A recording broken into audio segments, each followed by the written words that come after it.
So think about what it means in your day-to-day experience. Life causes you to want something. What is it? What do you want? Call it out. What do you want? We hear that. Money. You want a lot of things. As you are asking for whatever it is, money. Now what that means is, as you've asked for it, and by the way, you didn't just do that. You've been asking and asking and asking and asking and asking, and there is a veritable fortune amassed for you. So now, here it is. Do you accept that you are a duality, the human part of you and the source energy part of you? Do you know there's an eternal part of you? Do you accept that when you croak, we love that disrespectful word since there is no death, but do you accept that when you croak and you are no more in terms of this physical body, the worms have eaten it?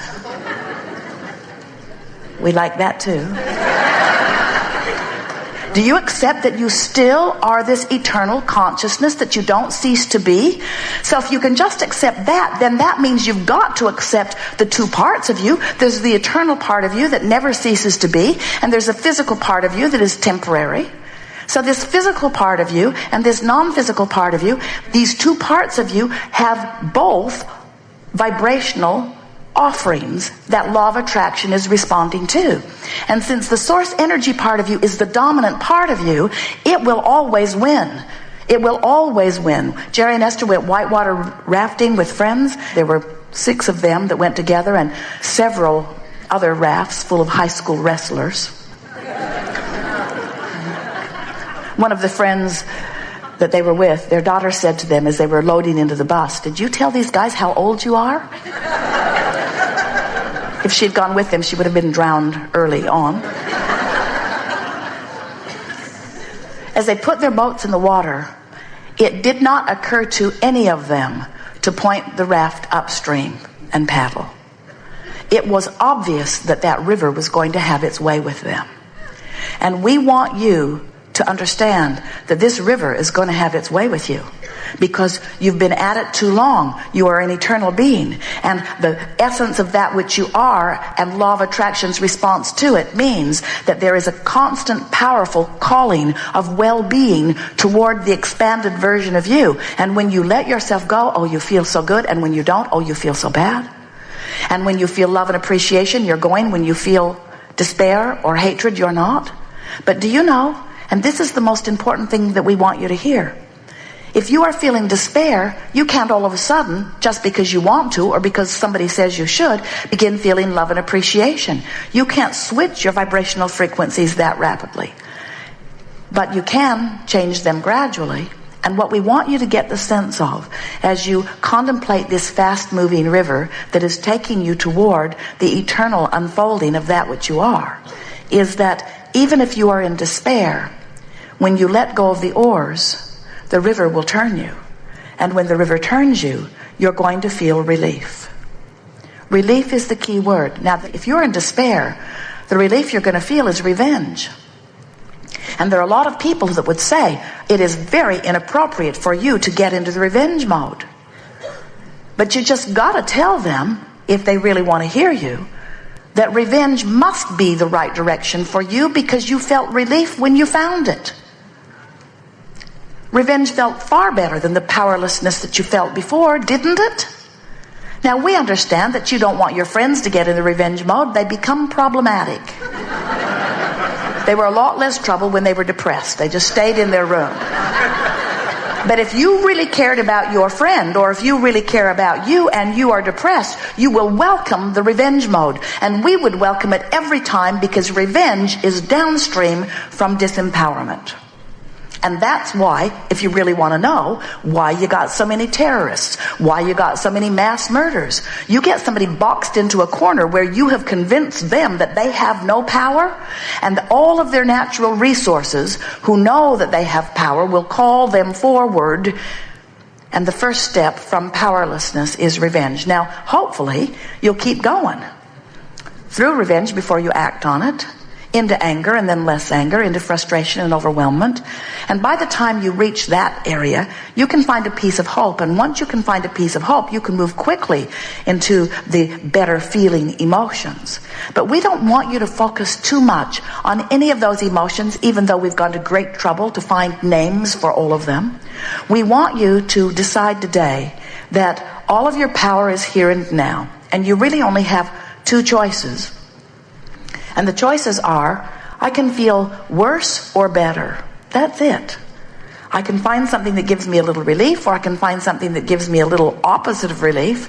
But those are the only choices. If I am feeling terrible, I don't have the choice of feeling terrible or wonderful. You don't have that option. The frequencies are too far apart. You can't set your radio dial on 6:30 a.m. and hear what's being broadcast on 98.7 FM. The frequencies are too far apart. But you can be in despair, and you can reach for a feeling of relief and find it. And then you can feel revenge, and you can reach for a feeling of relief and find it.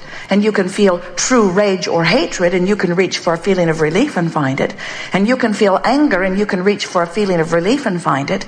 And you can feel less anger and find less anger and less anger. Then you can find the relief of frustration, and then you can find the relief of hope. And once you find the relief of hope, then you can find the relief of believing and knowing. Then you can find the relief of love. And we want you to know that as far as we know, there is no end to the relief that we can find, because there is no end to our expansion and becoming. Life is going to cause us to continue to be more, and as beings, we have no option other than to let ourselves become it. From our non-physical standpoint, you're the ones who are the pioneers out here, exploring the contrast and becoming. And it's very easy for us to ride your rockets, because we never got tied up in your conflict to begin with. But you, leading edge creators, who have been willing to explore the contrast, who have been willing to be the ones to evaluate the contrast, because if you don't know what you don't want, you cannot know what you do want. The expansion of the universe is dependent upon your willingness to be out here on this nitty-gritty leading edge. Do you get that? So then humans say, well, that was a dumb thing.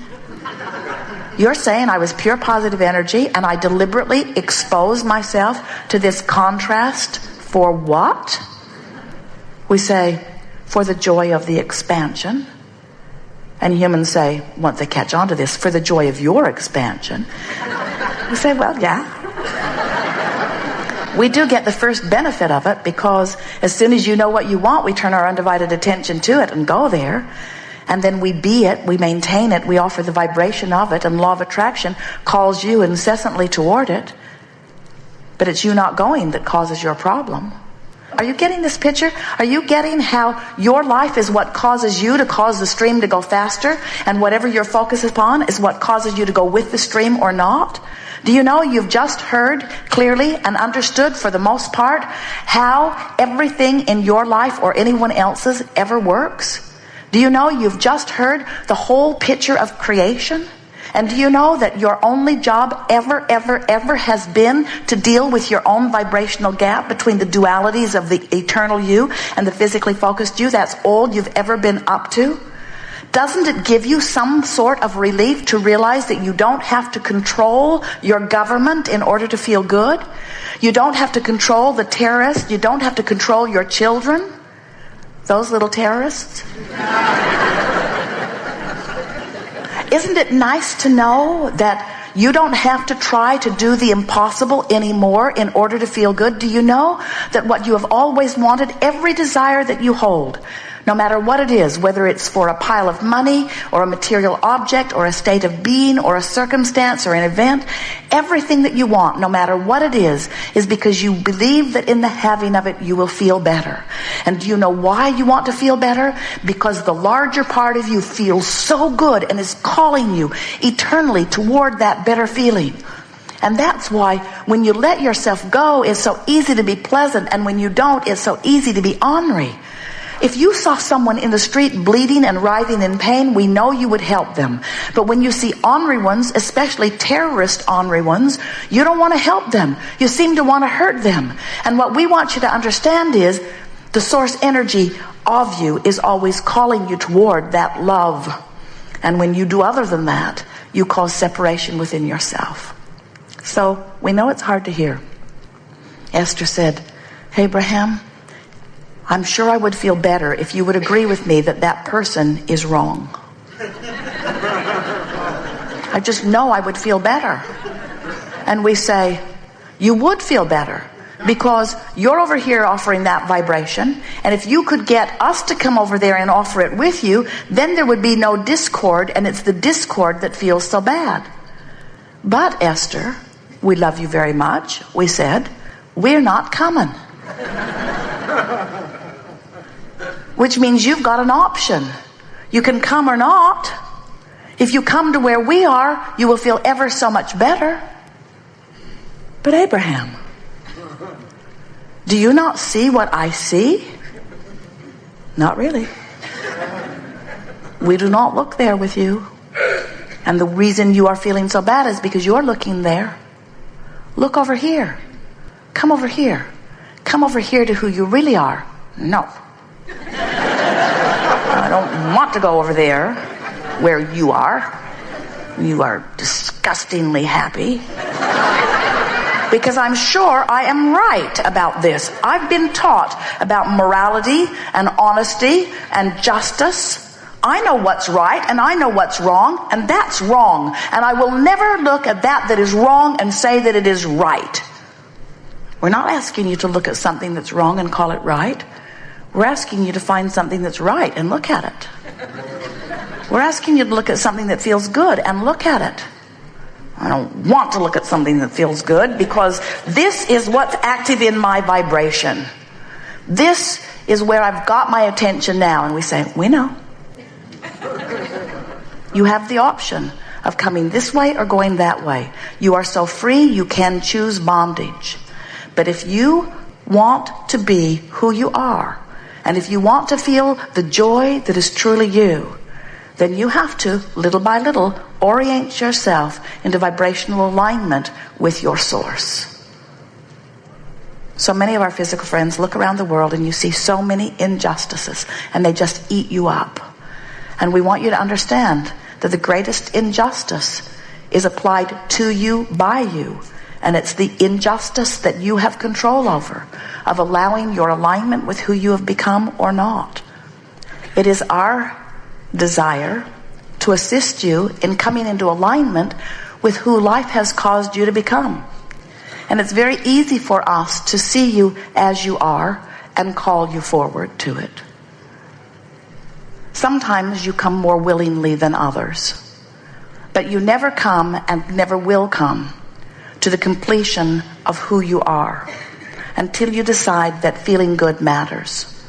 We want you to try, at least, to feel the guidance within you and acknowledge that it was a really good plan, that it was set into place so that you would know how to quantify every journey. There are two things that matter very much before you can be a very easy, deliberate creator, achieving anything that you want and relatively quickly. Two things. One is you have to acknowledge that it matters to you that you feel good. Because if it doesn't matter to you how you feel, then you're not going to be willing to point in the direction of the new and improved version of you. And the other is, and this is the most difficult of all, but it is certainly easily achievable. It might take you a week to get the hang of it, but you can do it. It is our absolute promise to you. You've got to get your nose out of all of their business. You've got to not mess with other people's streams. You've got to let what they want and what they're doing and the conditions that they are dealing with, you've got to let that be their business. And you must turn your undivided attention to managing your own vibrational gap. The gap between who I'm letting myself be right here, this red hot minute, based upon what I'm giving my attention to, and who my life has become through that which I lived before I was born and everything that I've put into vibrational escrow since. You are magnificent, expansive, eternally expanding, always changing, ever expanding. Did we mention that you're expanding beings?